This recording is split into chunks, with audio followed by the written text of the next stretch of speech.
Guys welcome to मेरो YouTube च्यानलमा सबैजना सन्चै हुनुहुन्छ। सबैजना नमस्ते है। चट्टो आएछु म पनि सन्चै आरामै छु। अनि त्यही सन्चै आराम भयो भन्दा पनि अलिकति घाँटी चाहिँ दुखिरहेको, त्यही भएर म हिँडिरहेको छु। यहाँ चाहिँ के भयो दुख्यो भन्दाखेरि 3-4 दिनसम्म सरासर नआयो, त्यही भएर दुखेको हो।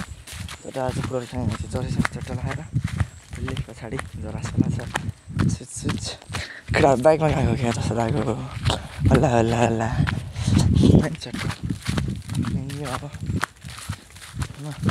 अहिले म छिटो जान्छु। थोरै टाढो थियो राम्रो त्यहाँ चाहिँ क्या अनि गाइजहरू चट्ट घाम लागेको छ है। अझ मैले भेस्ट कटाउनु लाग्छ यहाँनिर लामो खालको उयो यहाँनिर अलिक लागेको छ सुझाउनु लागेको छ है। त्यही हो अहिले चाहिँ म एक्लै छु यार।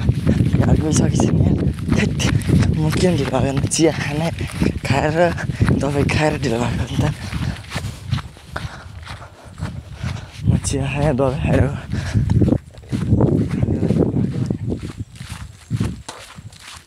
केही छैन, पुग्छु म पनि आरामले।